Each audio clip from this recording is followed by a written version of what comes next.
Oh, wait a minute. Something is now streaming live on Facebook. I've got up here. Hang on. I've just missed it. Okay. Meeting is now streaming live. It says, yeah. Okay, perfect. I am, wait a minute. I'm in the wrong place. Hi guys, if you're out there. Let's see, where am I?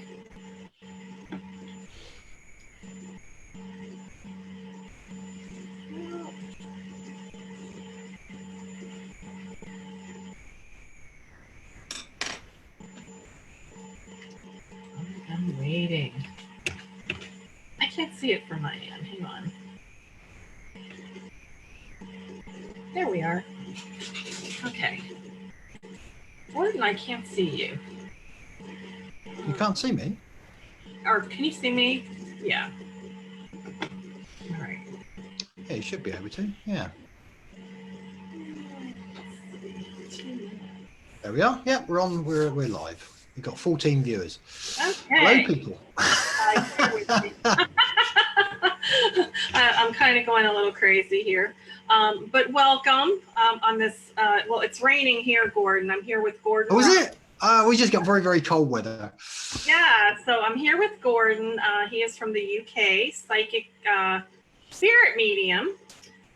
So we are just here today to kind of talk about whatever you want to talk about. I'm just trying to get Trying to find your feet.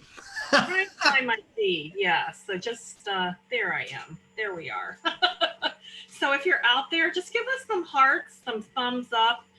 Share out our feed here.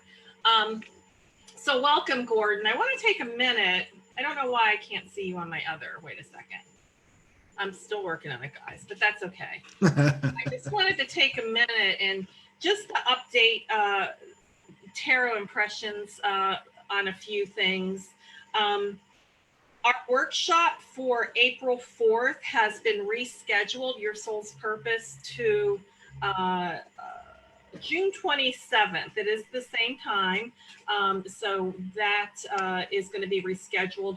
We have not rescheduled our May workshops yet, but I will be doing that soon. So as soon as I do that, we'll get those dates out to you. Check your email because we'll get them via email. So do check those. Also, I just wanted to also stress that anybody who has appointments, we are no longer for the probably next 8 weeks doing in-person readings, but when we call to confirm, you will have the option of converting those into phone readings. Okay, and as always, and I apologize for all of this, as we're working through this crazy crisis. We're going to try to kind of run things normal. My assistant is working from home. I'm working from home. Gordon, you're probably working from home too, right? Absolutely, yeah. Yeah, so what do you think? Tell us what it's like in the UK. It's all very surreal, actually. Yeah, really surreal. I mean, you go out, it's a bit like watching something out of a horror movie, I suppose, really. It's all very quiet. There's hardly anybody around. Very quiet for a Saturday, obviously Saturday's day. And went out to get some food and bits and pieces. And it's like, wow, it's the quietest I've ever seen it. It's really, really weird.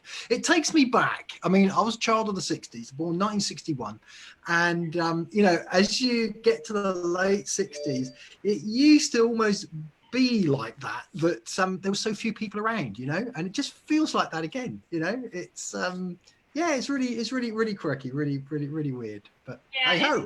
It's crazy here too. Now we're on, I guess it's called essential lockdown, unless you're an essential business, you can't be open. But I'm going to go on my rant for a minute. I have such a problem with that because essential business to me, it's grocery stores, pharmacies, medical. It's not takeout food, guys. I don't, my husband works in the hospitality business, and restaurants are allowed to be open as long as it's takeout. Yes, same here. Yeah. That is ridiculous. You are putting, first off, as a person buying takeout, you are putting yourself at risk. You are putting your family at risk because you have no idea who's preparing your food at the restaurant.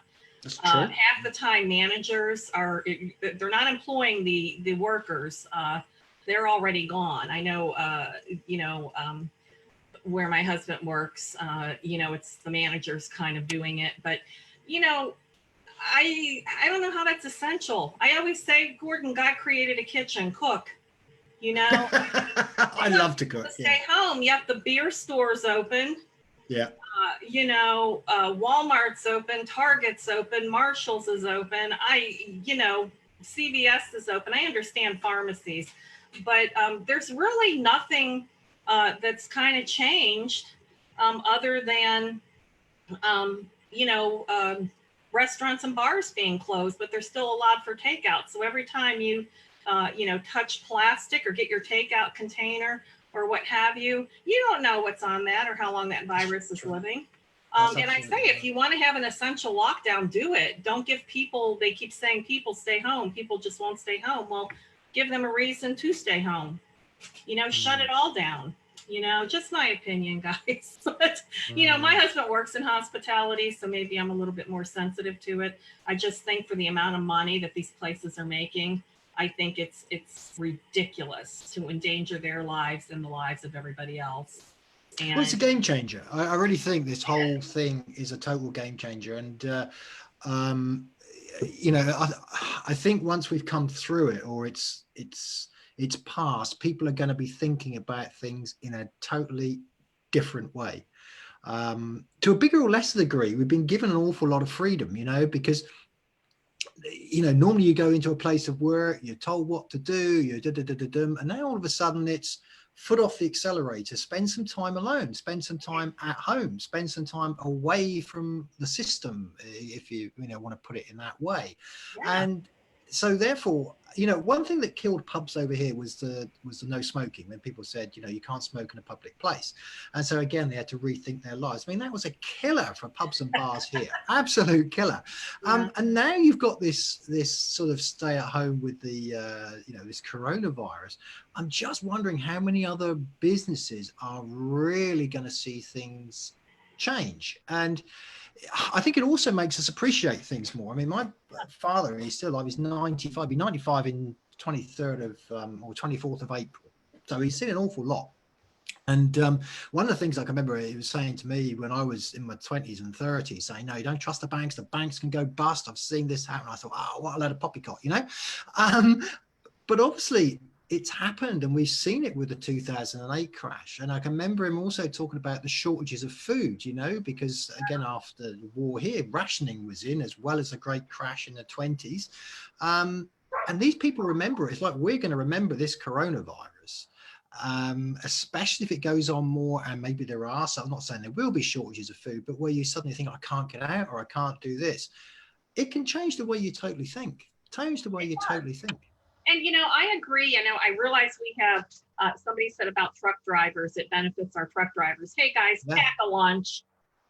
Pack a lunch. I mean, I'm sorry. I just do not agree with that. I mean, I think we should have something set up for the aging. If elderly need Meals on Wheels, I'm all for that. I think that we should also have something for the homeless.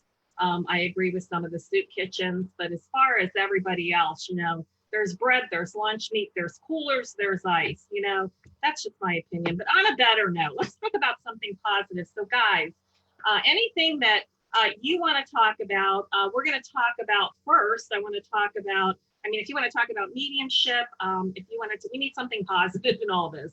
And like Gordon said, I think we're going to learn a lot. First off, I think that we're going to learn how it doesn't matter whether we're black, white, rich, or poor, this disease affects us all. I think we're also learning, like Gordon said, use this time, we're learning to slow down, or at least some of us are, learning to really slow down and really to, kind of put the brakes on. And I know I'm kind of rethinking life, and as I'm sure you are. So there is some positive things, and I want to be positive on this too shall end, and we will get past this. And, life will be, I think, a new normal. I don't think it's ever going to be normal. But anyhow, So Gordon, I had a question when we were on last time. Somebody was asking about your spirit work. As you know, Gordon did 2 really great photos for me and my dogs. And I have them downstairs. I should have brought them up, but they are posted. Uh, so uh, Somebody was asking me if you do people as well. Do you Yeah, draw I do. people, and how can are you doing that like now on your website? Can people contact you and order those kinds of works, and how exactly does that work? Well, one thing that I'd tending to do, I mean, it's funny you should mention that. I mean, this is totally unscripted. You didn't know about this. I was actually working on a piece before we came online, which I think actually you can see it. That's what I do for portraiture. That is it's unfinished because we're missing some bits and pieces, but I tend to do it in like a charcoal style. And it's really taken from, if you've got aging pictures, that's just one way of doing it. If you've got, say, old black and white pictures, to make those pictures come to life. So, you used to get those sort of 2-3 inch square pictures, really small, of grandparents, maybe great grandparents and things like that. And I started to work with, it's not on the website, but I started to work with ideas to actually make them pop and bring them to life, so that your relatives aren't just stuck in an old dusty album. And the way I tend to work is, I work with living as well as people that have passed.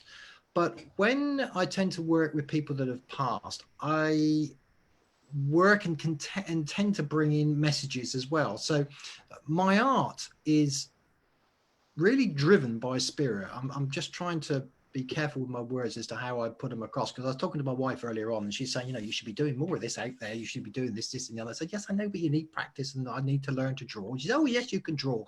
Yeah, but you're not understanding me, because when I do a drawing, it's like when I do your dogs. You'd be sat there and I'd have a problem, and I'd think, well, how am I going to make that work? And all of a sudden someone will say, well, you ought to try this or try that. Oh, really? I don't think that's going to work. Oh, and then it pops. So I've actually appear to have like a team that's teaching me or showing me. So when I come to a problem, they're leading me that one way forward. And that's where I was inspired to look through pictures of my own grandparents, great grandparents, etc., and just put them down. But they're put down in different ways. So your dogs were done in pastel, and that's the way that I work with animals. Pastel. I've tried oils, I've tried watercolors. They sort of work, but they don't work as well as pastels. Now with people seem to work better for me with either charcoal or a derivative of charcoal. So you're getting them in sort of a monochrome. And so these different styles seem to be evolving, but it's just, as I said, it's not me. It's Spirit. I wouldn't say coming from above, because I think they're not really above, but it's coming in and then putting it out there. So yes, I do people, and they tend to come with messages as well. Yeah. Yeah, and Gordon, his website is gordonrobert.online. And if you go there, you can take a look at some of his work. Also, his Facebook page is Gordon Robert Spirit Medium. And your email address is gordonrobert.online@gmail.com. Cool. That's right. So you can contact him and see some of the work. And when we're done, I'll post those links as well. But his work, I know some of you had commented about the dogs, and he captured them. They're almost 3D dimensional, lifelike. They just jump out at you. We have people from Wisconsin, Gordon. If you have questions, please let us know. We have people from all over. Let me see. Everybody's commenting about the truck drivers. I know, I appreciate it. I'm just simply making a statement. So we appreciate you truck drivers, but peanut butter and jelly and non-perishables will not kill you. So I'm just saying. That's just my little pet peeve. I don't know. I just think, we want people to stay home, and we give them every reason to go out. you know, and I like beer too, but I didn't know when beer mart became an essential. So, you know, We've but got stores over here that are open, and you think that's yeah. not an essential, but they, well, you Yeah, know. it is okay. So, Gordon, somebody was asking me, I'm kind of watching the feeds as it goes along. Somebody was asking me, I call myself a psychic medium, and you call yourself a spirit medium. What's the difference? Oh, that old chestnut.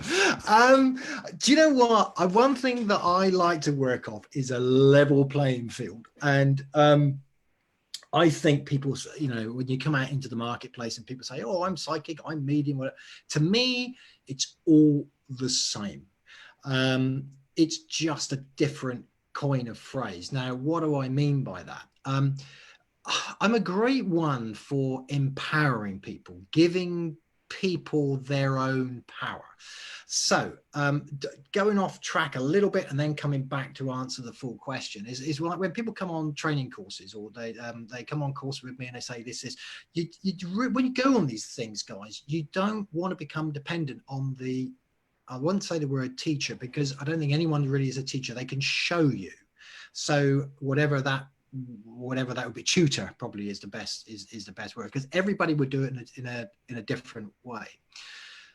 I put it down, if I was to really classify what I do, I would say I'm an energy worker. Now let's go a little bit deeper. When you go back into the, you know, late 80s, I suppose, early 90s, and we look at specific people like the Arthur Findlay College and how they try and project what a medium does. What do you classify as a medium? Well, they say a medium is somebody that makes a connection with those that have passed across and brings reasonable evidence to bring those people forward. That's a classification of a medium. What's the classification of a psychic? A psychic, they say, reads energy around somebody. Now, there is a difference. Yes, there is a difference, but you're still an energy worker. Now, when I do readings, and I'll do personal one-to-one readings, I'll do what over in the UK we call platform readings. So you have a room full of people and you would try and work primarily with mediumship. So you bring Uncle George through and you say, you know, this is how he feels, etc., etc., and then he'll go on potentially to tell you some bits and pieces about what's going on in your life. And I like to know that, because I like to know things about people that I don't know, because that gives me the confidence that the connection is real. So you're using potentially a mixture. Now, there is one big zone that I would say to be really careful with, and that's for you guys that are developing or learning or really getting involved in this world, because there are some traps to fall into. The first thing is that when you have thoughts, those thoughts can hang around, for want of a better word, in your aura, in your arena around you. So when you sit with a reading, and I've noticed this for many years, if you sit with someone for a reading, you might sense that perhaps they're looking at starting a business, or they're looking to do this, that, and the other. Now, that information comes potentially, depends where you get your information from, but potentially comes from their thoughts that hang around them. And that is most definitely psychic. However, if you say, oh, Uncle George says you're thinking of starting a new business, then that's a mediumistic connection. But there are two distinct connections. And that's really where, if there was any learning to be done, to differentiate. And that is where I would say is where you're getting your information from. You know, an old tutor of mine was always pushing that, where you're getting your information from, where is it coming from? And, you know, is it coming from spirit? Is it coming from a psychic connection? Is it coming from a gut feeling? But where is it, cards, whatever, where is it coming from? But in general, in all the readings that I do, and I feel this with astrology, and I'll be controversial here, I don't think there's anybody that can read an astrology chart without some help. And I don't mean physical help, I mean help from spirit, because when you look at it, it's just a jumble of symbols. So, you know, you're getting the information from somewhere, and where I can, get it mediumistically. And that's why I would call myself a spirit medium, because 70-30% of my information comes, I feel, from spirit, which is the other thing that I would say is when someone says, oh, they're a psychic medium, they're a spirit medium, whatever, I would say, well, prove, give me enough evidence to say who's psychic, who's spirit, because I don't think there's anybody out there that can give substantial enough concrete evidence that can prove a difference between a psychic and a medium, if there is a difference. So yeah, I'm very down to earth, I'm afraid. I like to see the So holes. Nicole is asking Robert, or Gordon, God, it's been a long morning already. Nicole is asking, do you think we all have some mediumship underlying? Do you think we're all capable of being a medium if we're trained properly? Or do you think there's different levels? I think we all have it in us. And the reason I say that is I come across a lot of people that spend an awful lot of money on training and are still, or so-called training, to open themselves up, and still seem to be no further forward than the day they started. And I think that comes from expecting it to be something, I'm not going to say the word special, because it is something special. It's something very, very special. And I would, hate to be without the gift. But again, I'm using words I don't really want to use. So the point I'm getting at is, I think everybody has it. It's like saying, is everybody an artist? Yes, they are. If you are trying to express something in a way, so you might be a song artist, you might be a drawing artist, and you can sort of train for it. But to do it, you need to relax. To do it, you need to almost give it away. So when you give something away and you try not to make decisions about things, it's another thing I've come across. When you sort of try and stop making decisions, you'll find it more comes to you. It's like, I'm out minding my own business a couple of days ago, and I suddenly come into my mind, Boris Johnson, I wonder if he's going to get the coronavirus. And by the time I got home, on the news, Johnson has, the virus. And I'm thinking to myself, that is mediumship, call it what you will. That is yourself being in a relaxed state where you're allowing the signals to come in. The more, and this is where I think people were going to see a big change in themselves, because when I am concentrating on what I would call normal material work, if I've got a project or something on that I'm really, really concentrating on, my mediumship, I wouldn't say it disappears, but it goes massively into the background, because your own brain is taking over. And, when I do training sessions, the first thing I say is you've got to get your brain out of it. You've almost got to go into a drunken state. You've almost got to be in a permanent drunken stupor to get the information in, because it's then that you're so relaxed that you can bring the information in. And a lot of people can't get to that state because they are conditioned to be, I've got to do this and I've got to do this and I've got to do this. It's the total opposite. You've got to really say, I've got no gift. And one of my exercises that I actually do is to put two people together and say, right, let's talk an absolute load of bunkum.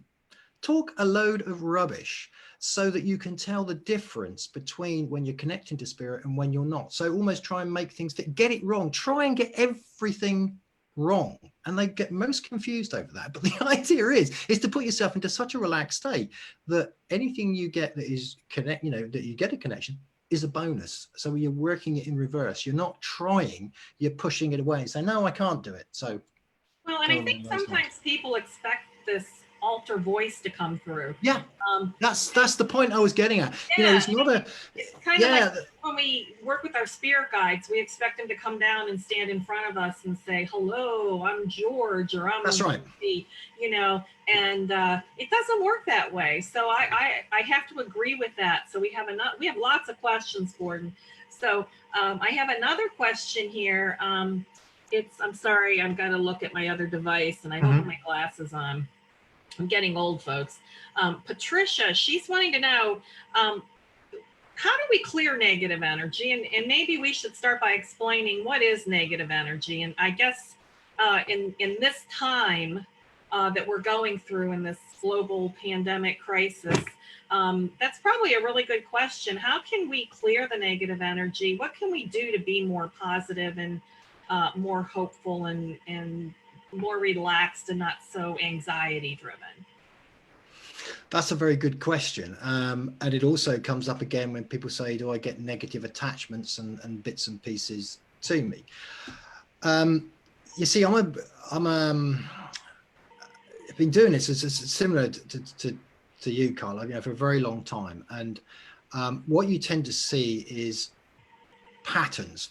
And the biggest thing, I think, with anxiety, a feeling of negativity, and again, remember, we're not playing with the mind, but we're using the mind, and the mind is a very, very powerful device. So the best thing to get rid of negativity is the first one I use is meditation. I use a lot for meditation, and I have meditations for this, and this. So I have meditations if I'm going to do a demonstration. I have meditations I would do if I want to raise my spirit. I'll have a meditation that I would do, etc. So they're in little boxes. I think one of the biggest thing that comes in here is self-doubt as well. So anxiety comes in where you start to doubt. And I go back to what I said earlier. When you're in a situation that is negative, you really want to try and not make decisions, so that you're tending to look at it more from an outside in, if that makes sense. So if you've got anxiety and you're feeling negative, is normally because you're in the center of the situation, if this makes sense. So you need to try and remove yourself from the situation and almost look in, because it's an interesting thing, but it's very difficult to, how can I put this? You can't really change anything. And I don't want to appear too controversial, but you can't really change anything. Things change around you. And that sort of borders on the law of attraction. And the law of attraction has been around for many years. The law of attraction comes originally from Napoleon Hill, who wrote a massive sales manual back in the 1950s. And that is more or less about the law of attraction, is what you're putting out, is what you're thinking. So, you know, I want to bring this idea into my life. But again, the thing that happens again and again, or is a common denominator here, is lack of decision making, which people may be confused about. What do I mean? What I mean is it's like going with the flow. If you're in a boat on a river, that river is going one way. You in your life are going one way. You start as a mountain stream, you're going to go down to the sea and be part of the bigger picture. That is life. You might take some detours on the way, but you can't paddle upstream. And a lot of people try and do that. They say, right, I'm going to take control of this situation and I'm going to do this, this, and this. I hate to say it, but you can't really take control of the situation. It's like we can't take control of this virus. You can't change anything. What happens, happens. And the more you try and change, the more you realize that actually you're in a current. The current, you've got to go with the current and you've got to go with the flow. So it's a surrender. It's a surrender. That's how I cope with negative energies, of saying, okay, so it's a negative energy. It will pass. It will change. It will change, yeah. And you've got to look forward 12 months. You've got to look forward 2 years, because all we're looking for, the more a situation occurs that is a crisis situation, you're more thinking 1 day, 2 days, 3 days in advance. So the only you can see is the crisis. But when you open out, there will be a change. There will be a massive change, and things will go back to some form of normality. And on a short term, guys, to me, you know, I try not to watch the news 24/7, because yeah, that's a no-no. Yeah, absolutely. You know, if you want to tune in at the end of the night to get updates, that's fine, maybe for 5 minutes or in the morning when you get up. But, you know, I try to, you know, just go outside, stand in the grass in my bare feet. Or, you know, if you have some artistic ability, now's the time. Get expressive, paint, draw, listen to music, do things that really nurture the soul. That's just, you know, coming from my my perspective You're too. absolutely, you're so right there, because, you know, if you think about news, people feeding you and saying, oh, this is going wrong, that's going wrong. You go outside, the grass, you know, you get a dew on the grass in the morning. Well, roughly this time, you get a dew on the grass this morning, you'll get a dew on the grass tomorrow, and the same, and the sun will come up and the sun will go down. The energy in the world doesn't react to what people are saying. They are only opinions, they're only thoughts. And this is where mediumship has helped me such a great deal, or spiritual work, call it what you will, because it takes you to another level. You think in a totally different way. It's not about giving a message. It's not about connecting necessarily with spirit. That's part of it, but it's a bigger understanding. It's the greater. We are guests on this planet. But you are a tree. You are a rock. You are a piece of grass, and that's why you want to appreciate. That's where you truly are. You know, this is what this work does for me. That's where I'm coming from. So, no, that's a good answer. I love it. We're getting a lot of good questions, guys. You guys are doing great. But somebody asked, Jen asked, she says, when you're reading our comments, does anything come to you that you can tell us? And I guess I'm going to kind of expand on that a little, Jen. Do you have to have, if you're going to do a reading, and obviously we have a lot, do you have any thoughts when this is going to end? But when you're doing a reading, I don't know about for you, Gordon, for me, energy is energy. So that person doesn't have to be sitting in front of me. I can do it via telephone. I can do it via FaceTime.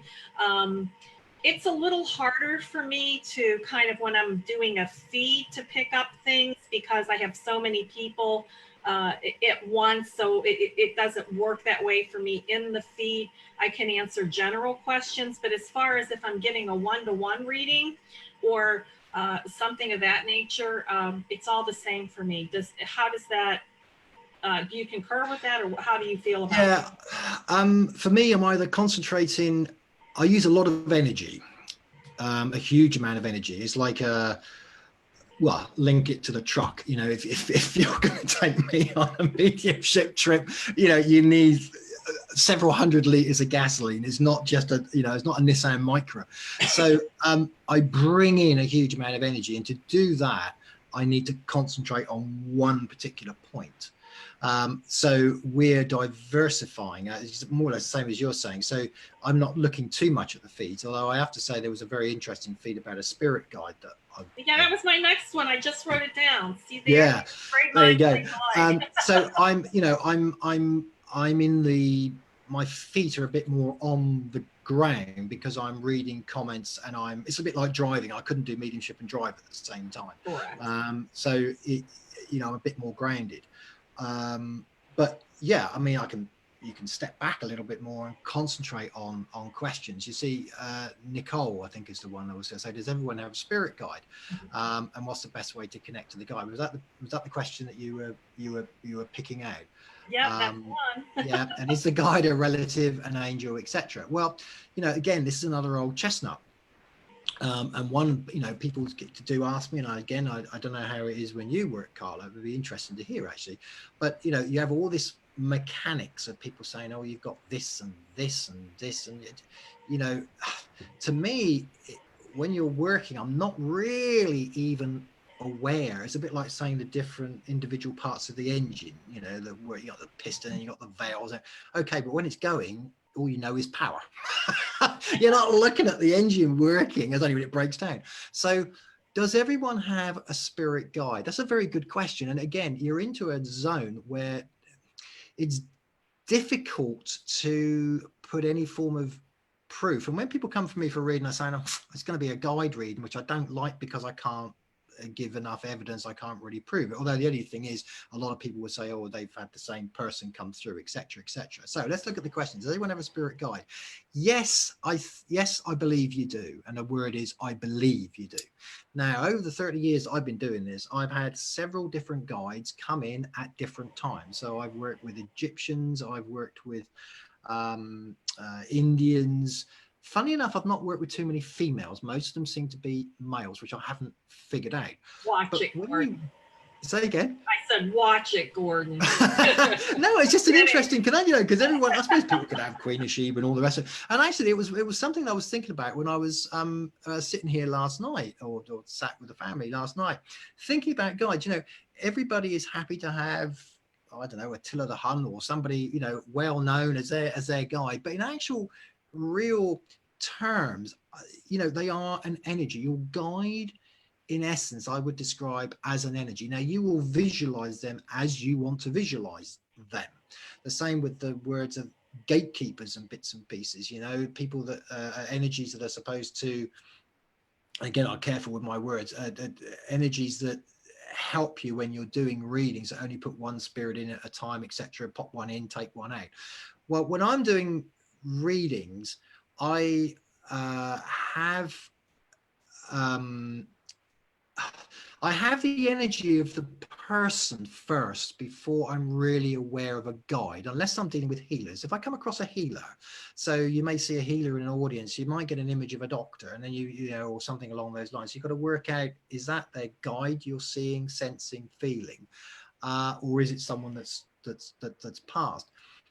But I think it's important to say here that yes, you can have relatives as well. So you can have people that come into this life for a very short time. They come in for maybe 5, 10, 15 years, or they could come in for 100 years.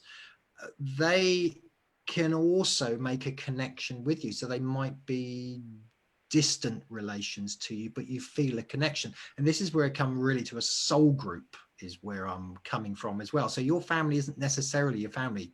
We're going into different areas here, and I can feel work coming in. It's a very interesting and quite a complicated affair. But all I can say is, yes, everybody has a spirit guide. Don't worry if you can't sense them. Don't worry if you can't see them, feel them, or feel them there. And they will be around you. They will be helping you.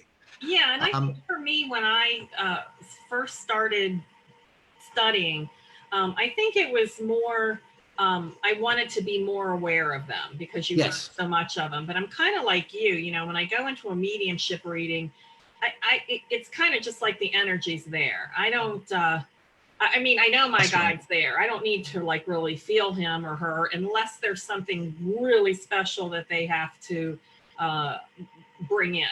I think we're more focused on our guides when we're maybe first beginning. And for me, I know one of the things that she has the best way to connect. I think it's such a personal relationship. I mean, through me, I always connected through deep meditation. And that took me months and months. I always tell my classes, I always like when you ask a client, do you meditate?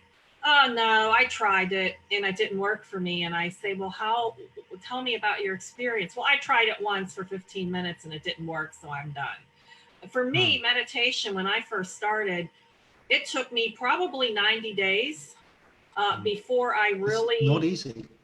Yeah, before I really got out of my own way. So I think if you want to connect, and I think people are disappointed too. I don't know if you'd agree, Gordon, but even in meditation, it's such a subtle feeling. It's such a subtle energy for me.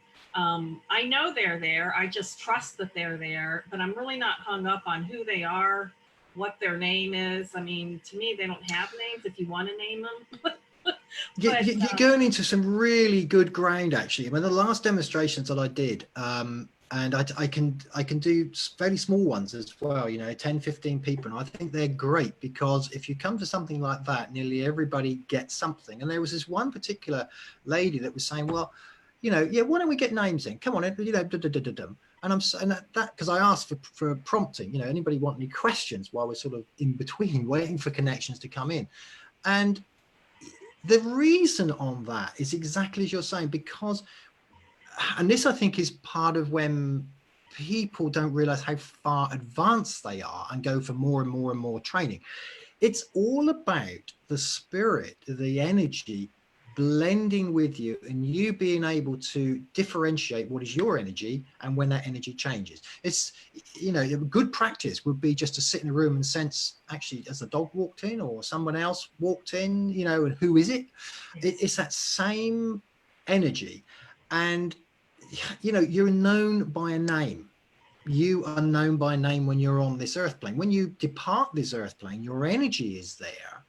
And to make a connection with a medium, you're either going to work with their feeling of sense, their feeling of hearing, or their feeling of sight. So you're either going to get a vision. This is where the psychic art comes in. So you see people, or you hear. Sometimes you hear words, or you sense. And most mediums, I think I'll be right in saying that, would sense it. So they sense the energy. So they sense a lady, they sense a man, they sense what they pass with. And the deeper you go, so for example, trance, which is you know, a very interesting subject that people either think, oh, I don't want anything to do with that. Trance is only just taking it that one step further. So when you can pull someone in and the spirit has the energy to do it, you can almost, I wouldn't say quite take on the characteristics, but you feel more like that person. And that takes a lot of energy to do and can be very draining. And sometimes they'll give you the name. With me, it's I don't know whether I hear it or see, I certainly don't see it, but it's almost like somebody in a distant, down the far end of a corridor, whispering a name, and you're thinking, oh, what is it? George, Jane, Jeff, Yeah. you know, etc., etc. So that's how it is. And then when they leave, you're back to your normal sort of self again. And that is probably the best way to describe mediumship. It's not you know, it's not bright lights, it's not suddenly big puffs of smoke and seeing things in front of you. It's getting those subtle changes, but you can only do that with meditation because it takes the mind out of the way. And that's really where the practice comes, and it's how deep you want to go. But the worst you do is fall asleep. You know, you can't do anything. What people say, you know, about negative energies, can you attract in? No, because you're only attracting in what you're dealing, you know. How can I say? It's like if you go into a bar, you walk into a bar and you think, no, this isn't for me. I'll definitely go into somewhere where it is for me. So you're only going to attract the people or the energy that is for you. You obviously, you know, there is some exceptions, but 9 times out of 10, that's really where it is. I think people make it too complicated, far too complicated. Just to clarify, folks, when Gordon is referring to demonstrations, for those of you who don't know or aren't familiar, that would be the same thing as we would call galleries. So yes, that's right. Yeah. Gallery, or you know, things like when I did Totem Pole, that would be a demonstration when Gordon is talking about that. But somebody was asking Gordon, that was a good question. What is the difference between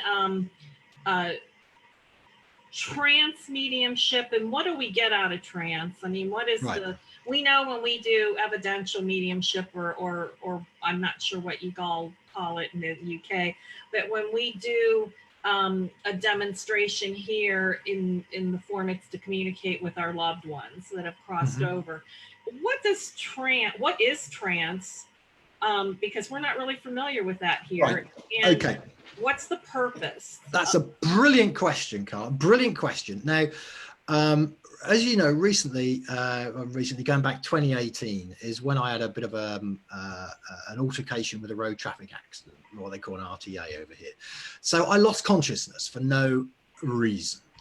And prior to that, a little bit of my background, I used to be a flying instructor. I ran a flying school. We had as a business. So I was fairly fit. I used to teach aerobatics and all that sort of stuff. So collapsing or fainting isn't really in my, in my arena. I always had good medicals, etc., etc.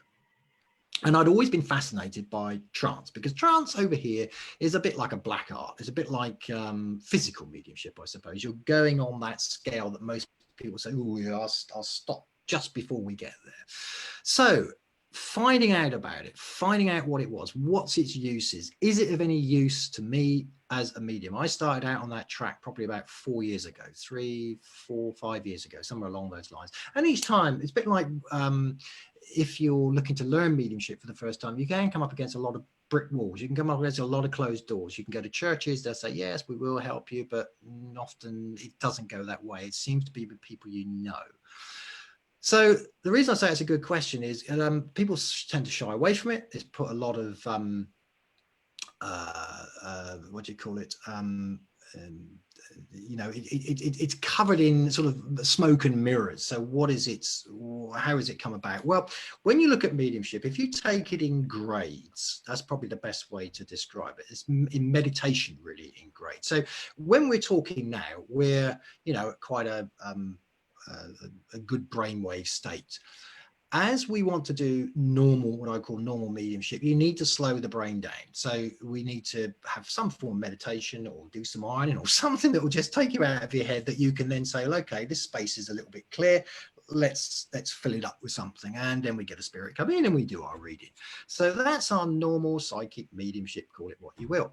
And it's between waking, which is, I say, where we're wide awake, and then you've got the far end of the spectrum where you've gone too far and you've fallen asleep. Okay, so those are the bits for anybody worried about meditation, worried about trance. Oh, am I going to do this, that, and that? That's where your spectrum is. Now, it's a bit like balance. It's a balancing act, because what we want to do, if we want to do trance, what's the advantage of trance? Well, the advantage of trance, if there is one, is it allows a deeper connection, but it's a fine line. It's a very fine line, because if you go too far, you fall, as I said, you fall asleep. So you need to get a meditation in that takes you that little bit slower with the brain. So you know, if I'm doing normal mediumship and I've got this bit vacant, if I do trance, I really want to have sort of this bit vacant, which is coming closer to the bit just before you fall asleep when in your bed.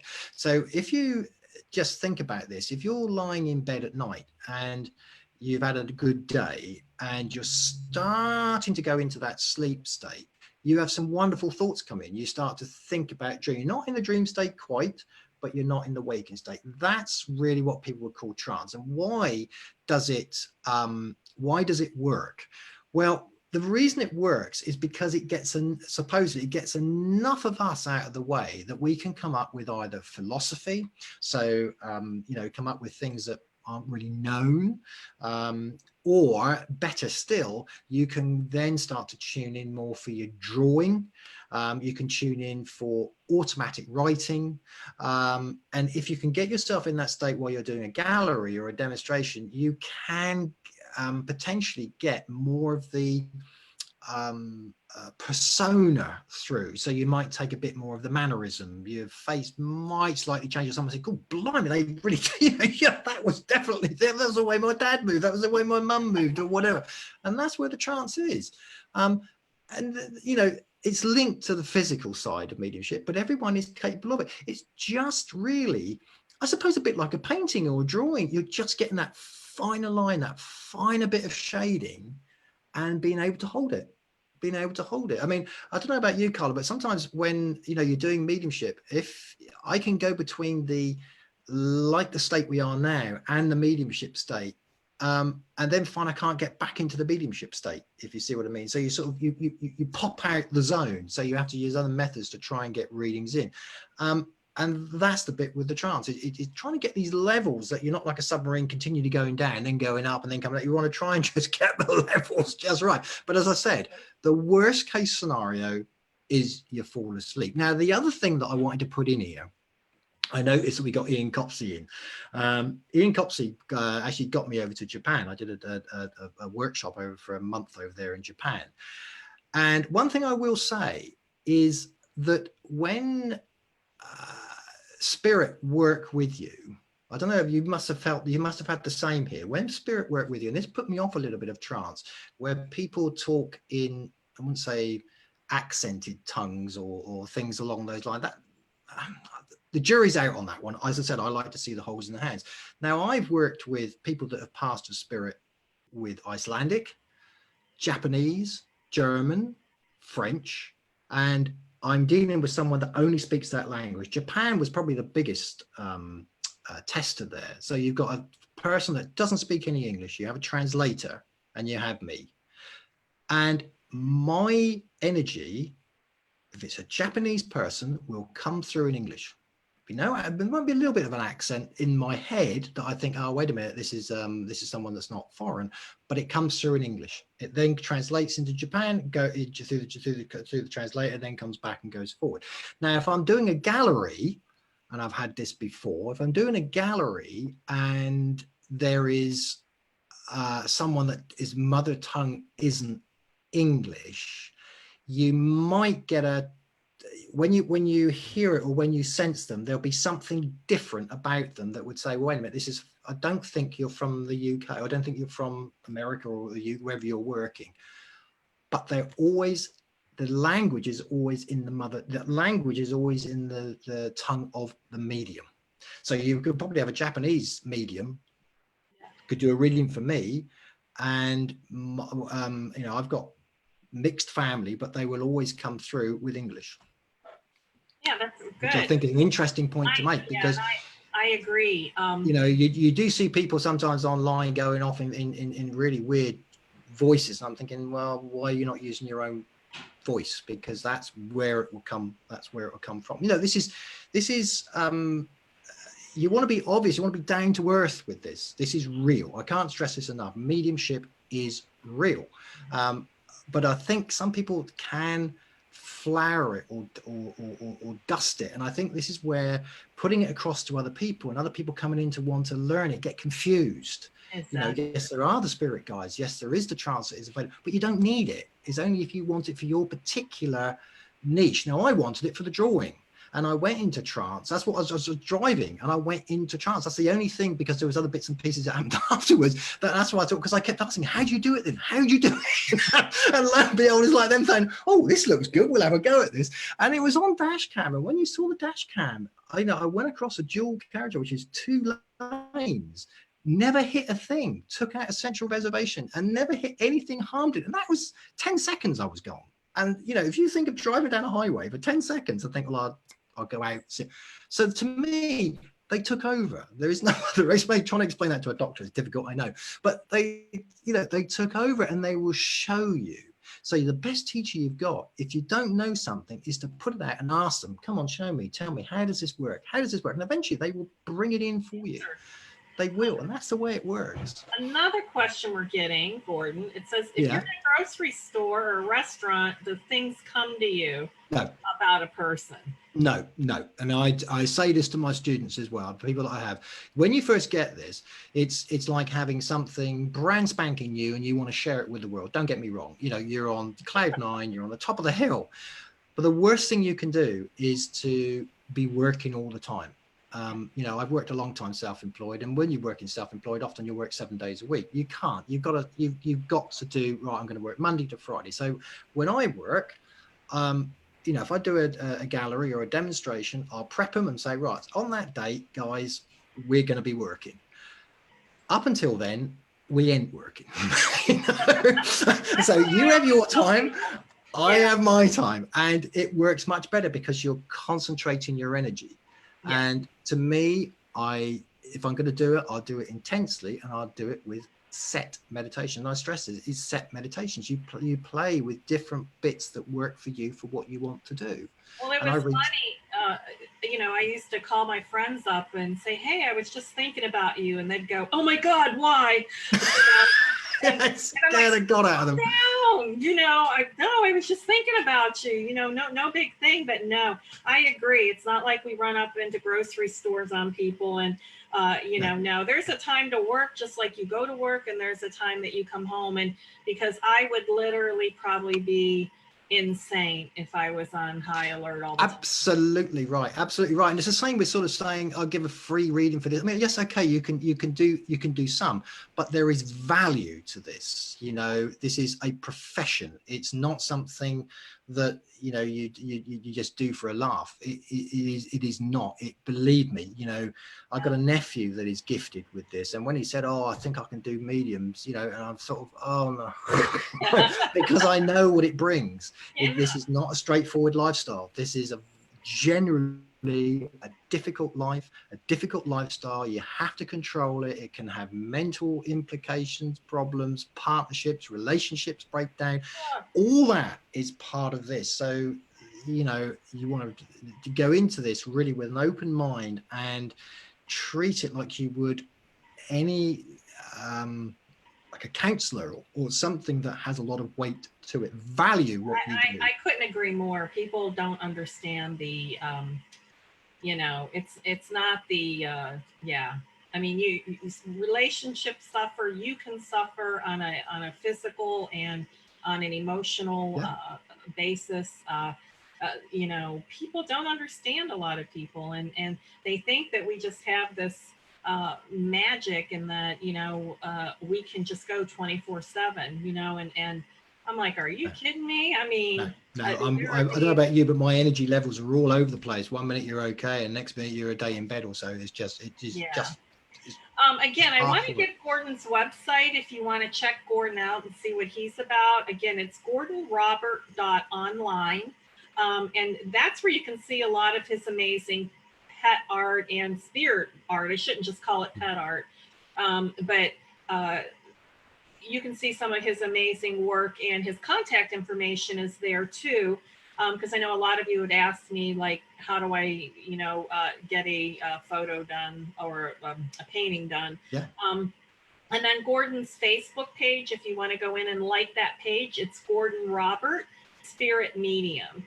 And then Gordon's email address is gordonrobert.online@gmail.com. You can gordonrobertonline@gmail.com. There's no dot in there, I don't think. Oh, no, okay, I might be wrong. Yeah, gordonrobertonline at Gmail, yeah. Okay, yeah, and that's on your page. That's on your Facebook. Yeah, well, I mean, the best one is you can message me, also message me on Facebook, you know, or those bits and pieces, because I love answering questions as well. So, you know, do feel free. And it's, folks, if you order a painting or a drawing, it's real easy to pay, because we can go through PayPal, and it converts the money right there into US dollars. So it's just like paying for a reading for you know, me on PayPal or however you do it. So it really is easy. And I know Gordon is always available for questions. And I want to cover one more thing, and that's you do astrology charts too. I do. Right? Yes, I do. Yeah. So if you guys are interested in getting astrology charts done, excellent. Tell us a little bit about that too, because you've designed your whole new. Yeah, I mean, it came about really by originally I started with tarot. That's where I originally started back in the late 80s, and it's because I went to a lady and she gave me an amazing reading, and I was absolutely blown away. Obviously, prior to that, I had an interest, obviously, you know, as you do, but it came about. I was working in an insurance office, and a guy and his wife wanted a child, and he was seeing quite a few they were as a pair seeing fortune tellers, what they call fortune tellers in those days. And he said, "Oh, I've got a booking. This lady's really good. Do you want to go and see her?" And I'm thinking, well, I don't know what I want to go see her about, but I'm interested. Didn't really know. And she laid down the cards. And what I found is that when you go to one and they give you a particularly accurate reading, dare I say it, or an impressive reading, it's again, I'm one for taking a reading and maybe coming back in a year, 18 months. You don't want to keep doing it. You know, it is really for you'll be told what you need to know, really. And it was from that. I mean, she gave me a lot of things that were beyond my control. I remember at the time I was working in an insurance office. I had a company mortgage, I had a company car. I was part of the company. And I remember a word saying 2 people will approach you, offer you a job out of the blue. It's up to you whether you take it, but it will take courage. And I thought, yeah, right. You know, the chances of that happening, you know, and lo and behold, until it did. These 2 guys, they came up from 100 miles to the south of us where I used to work. And they said, look, we've heard about you. We want you to work down south, run an office, etc., etc. And that was, really blown away. And so I thought, right, let's get into this. So I started to, and as you do, again, this is another bit what I would call synchronicity. So you start to think to yourself, how do I do this? And you send the thought out, and then lo and behold, the radar comes back, and this one advert appeared in the paper for this lady teaching tarot. I thought, yeah, we'll have some of that. I went on the course, learned the tarot, and at the end of most courses, you're supposed to do readings for people. And I can remember the lady standing over my shoulder saying, well, I don't know where you're getting the information from. I said, well, the cards. She said, well, yeah, but that's not really what's in the cards, what you're saying to the person. But anyway, I got more and more people, can you read for me? Or can you read for me? So there's obviously, there must be some accuracy in it. And then I started doing fairs. And I was sat at this fair one day, and this lady came across to me out of the blue. Actually, I must say, she looked quite similar in the face and to you. And obviously it wasn't you, but she, you do remind me of her. And she said to me, do you know what? She said, you're a medium. You're not, that's what you should be doing. I said, medium. What do they do then? Because this was the level of, that I knew. Oh, she said, we'd, do that. And I said, how do I do that? Well, you sit in a circle. Oh, right. Well, how do I find one of them? Well, she said, I run them, etc. And so I sat with her for about 4 years and about 6 or 7 other people in this circle. And we developed, and that's where I developed the mediumship. And that's where it started to take me in various bits and places. And I reached a point in the early 30s where I thought, I can't take this anymore because I'm getting so much information, and you're realizing that you're distancing yourself really from everybody, because you're starting to think different, behave different, because you're getting all the information. So I called a halt to stop myself really going mad. And to cut a long story short, I obviously never really left it totally alone, but what happened was I got involved with a television company called Psychic Today. It was a Sky TV. And that's a live broadcast. You're answering live questions. They do it in Australia as well. There's one in Australia, and there should be one. I'm not sure about America, but I know there's certainly Psychic TV in Australia, and there's one in the UK. And that's when it opened up more, as it is. So there I started to need to know more about astrology and numerology, and palmistry is the only one I don't do. So I realized I don't dabble a little bit with astrology, but astrology is quite it's an interesting subject because it covers such a vast arena. And with astrology, yes, I do astrology. And the point I was getting at is astrology can cover everything from past lives, this life. It can cover what you're like. It can cover likely events to occur in your life. And I use that terminology exactly because I've had them where there is a likelihood of this happening, but obviously you've got to put yourself in a position for it to happen. So I like to think of it more as a weather forecast. It defines the energy. And at this particular moment in time, we are under some extremely interesting energy. The last time this energy was around was about 20 odd years ago. And in the UK, I know the financial markets started to pick up again. But in this, we're with Saturn and Pluto and Mars, and they are in Capricorn. Now, you got to think, when you think of astrology is different. It's a bit like, I suppose, either like being in the building trade, we have electrics, bricklaying, and all the rest of it, or like being in in the health service, where you have people that deal with bones, people that deal with brains, and all the rest of it. And this is almost like the different areas that we have in the work that we do: mediumship, astrology, etc., etc. Now, astrology is probably one of the most, almost like a neurosurgeon, I would say. It's the most complex because it looks at your total energy from when you're born, your previous lives, your soul, what attributes you've got within this for all your lifetimes up till now, your compatibility with other people, your soul family. You can work out with astrology. You can work out people that are good for you in business, that have been linked with you in previous lives, have karmic debts with you, etc., etc. But it's all done with the placing of the planets. Now, when the planets themselves are, when you look at what's going on in the sky at the moment, it gives a general overview. So not particularly for particular people, but with Saturn and Pluto are two real big contenders. This is a heavyweight boxing match going on in Capricorn. Now, Capricorn rules governments, it rules economies, it rules the really big worldwide stuff. Now, Saturn is very slow moving. It deals with tradition, and Pluto just wants to change it. So when these two slam together, as they are now and have been for the last, I suppose, about the last 4 or 5 months, and especially around January is when it really intensified. And there often can be a lag with the energy in astrology, and they go forward for the next sort of year, 18 months. They're struggling with one another. Now, what we're going to find is Saturn, which is all to do with tradition, the old ways of doing things, pension funds, old governments, that's going to move. It just moved into Aquarius, which is a really wacky place to be. That's like Donald Trump suddenly saying, hey man, I'm going to go to California, buy myself a Volkswagen, and I'm just going to live on the coast, and you think, okay, right, fine. that's the kind of energy that Saturn moving into Aquarius makes. It's just wacky, off the wall. But then it's going to go what they call retrograde. So it's going to come back again into Capricorn before it moves on forward. So we're going to see a bit of a major change in the world. And it's almost like, okay, that's the way it's going. No, we've changed our mind again until we get, so it's I described it as, I put a post out at the end of December, January, saying about this year, it'd be like someone ploughing up a field and then someone coming behind reploughing the field up again. So what you think is going to happen is not necessarily the end result. So we're living through those times. We're living through that energy, no matter whether you're Scorpio, Sagittarius, or different kettle of fish, is how you react to it. But that's the general energy. You can't change that energy. You cannot change that energy. That energy is there. That, you know, it's going to rain, you just put a hat and coat on. If it's sunshine, you go out dressed accordingly. And that's what astrology does. And that's why it comes back really full circle, in that I was saying, try not to make too many decisions. Don't try and change things, because you can't change things. You think you can, but you can't. You know, you can mow the lawn and it's lovely and cut, but when you turn your back, it's going to grow again.